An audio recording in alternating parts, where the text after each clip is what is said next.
The opioid crisis primarily affects people who need help with recovery, but there's also a problem for residents and businesses around the city. That includes the scattering of used hypodermic needles, which are a threat to public health and quality of life. A hearing on the problem was recently held by the City Council Committee on Homelessness, Mental Health and Recovery.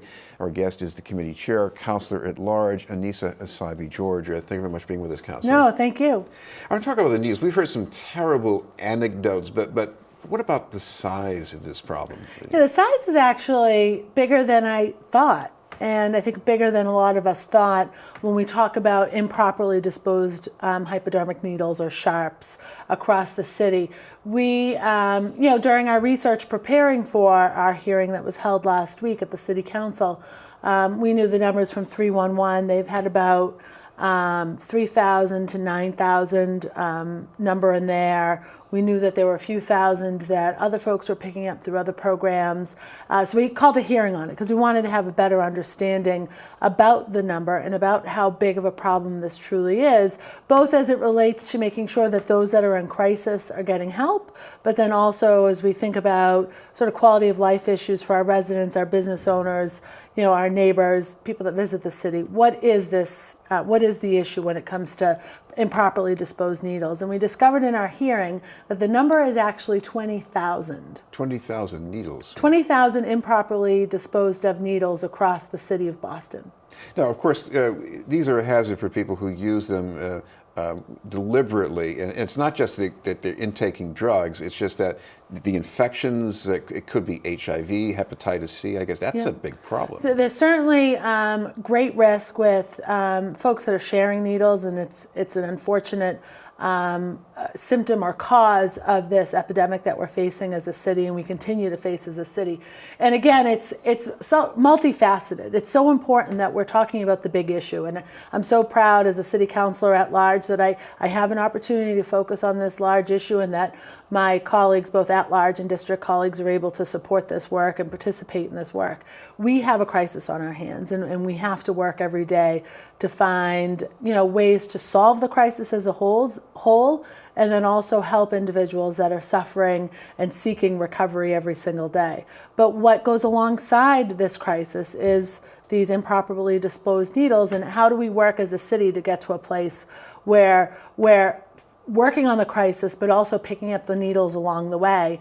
And we've got a great program in AHOPE, and that's this access program to recovery and to care, and their mobile sharps team, which goes around the city to pick up these needles when they're called into 311 or come through our first responders or come through some of our parks programming. And we only have 2 people though in this mobile sharps team, and one of my efforts over this upcoming budget season through my work on the council will be to at least double the size of that mobile sharps team. It's a problem. 20,000 needles is a problem. Now I know a response to part of the problem at least is this partnership with Project Place. They have people who are out cleaning the streets in some of the adjacent areas. Well, cleaning the streets, but also really connecting with individuals that are seeking recovery. So anyone along there, their road to recovery. You're in different states of addiction, and often people that are in recovery, active recovery, will say they're still suffering with that addiction.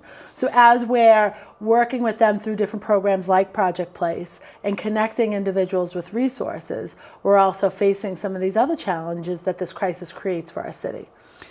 So what would a full-time person really focusing on the needles do that hasn't been done before? Because we have 311, people can report their sightings, but take it from there. Well, one of the things we need to do is encourage folks at home, residents, to call 311 to make sure that we're actually collecting that data. It's one of the things I've discovered in my year and a half, just less than a year and a half on the council, is data is so important to drive policy. And we may have great ideas, but when we have the data to back up those great ideas, it really helps things move along. So we need the data on where the needles are, where individuals are finding the needles. And as important it is, me as a mom, I talk about my experience at the playground. If I'm at the playground or the park with my kids, that if there's a needle, I need to make sure that I dispose of it because it shouldn't be there. But I also need to call 311 and make sure that data point is collected. So whether I call 311 and wait for someone to come pick it up, or I dispose of it myself properly, we need to make sure that we're collecting those data points. More people doing this work, collecting the needles, makes the city a safer place for our kids to play, a safer place for our visitors to come, a safer place for our neighbors to just enjoy Boston. So the pickup piece is really important. And when we're talking about numbers like 20,000, I can imagine, and I think it's frightening for many of us, to imagine what the uncounted number is, what we don't know about, because that's what we've been able to document with 2 people on this particular Mobile Sharps team can collect. This is BNN News. We're talking with City Councilor Annissa Essaibi-George. Councilor, a related issue in a way, which is also before the committee, was a more recent hearing about these 2 transitional housing programs for people in recovery. These are separate from the regular general homeless population.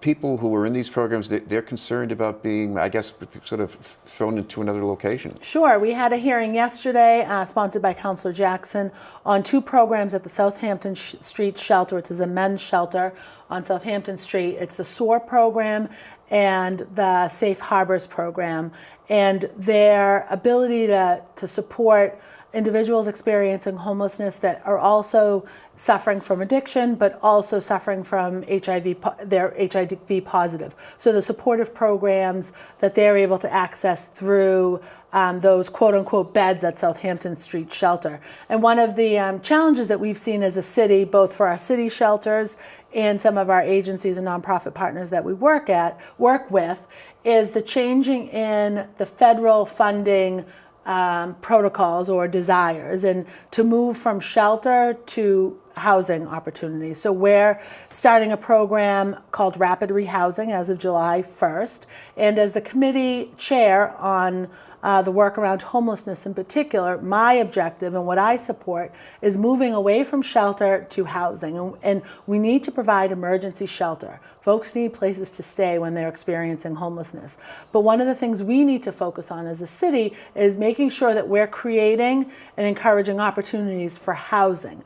I don't want anyone experiencing homelessness to stay 1 extra day in a shelter, any type of shelter, when we could be moving them to supportive housing. And that's the key piece with this rapid rehousing. Now, there's a lot of discussion and concern around individuals losing the services that they've received through the Safe Harbors program and the SOAR program. And we're working with the Boston Public Health Commission to make sure that those services can remain in place as we move folks into housing. And there's a number of residents in that SOAR program and the Safe Harbors program at Southampton Street that have been there for almost 2 years.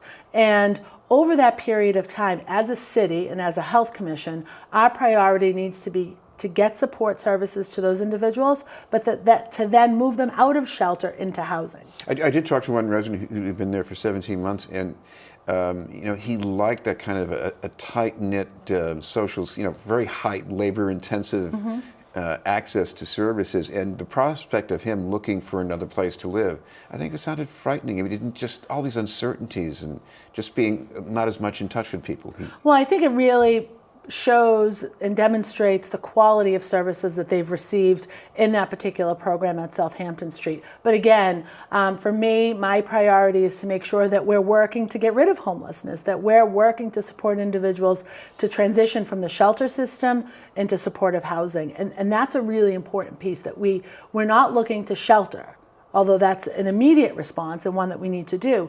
Long term, even shorter term, we are looking to support individuals as they move into homes.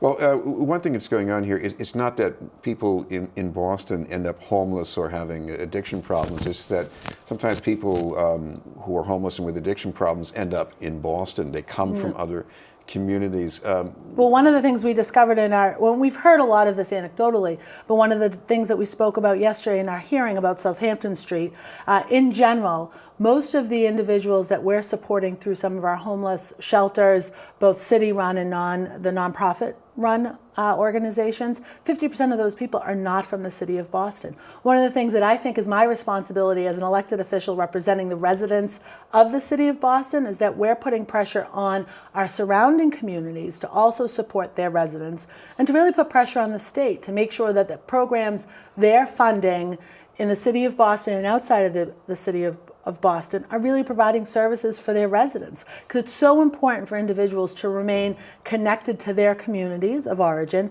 to be connected to their social circles and their support systems. Finally, I know there's almost too much to talk about with the school department, but there's a budget process with the council, so if people are interested in that, what should they look forward to down the line? Look forward to a hotly debated budget process ahead, as I'm excited to get into my second cycle, budget cycle for preparing for FY18. We officially received the budget today from the mayor, and so it was read into the docket, part of the formal process. And the week after next, I think Monday the 24th perhaps, we'll be kicking off this process.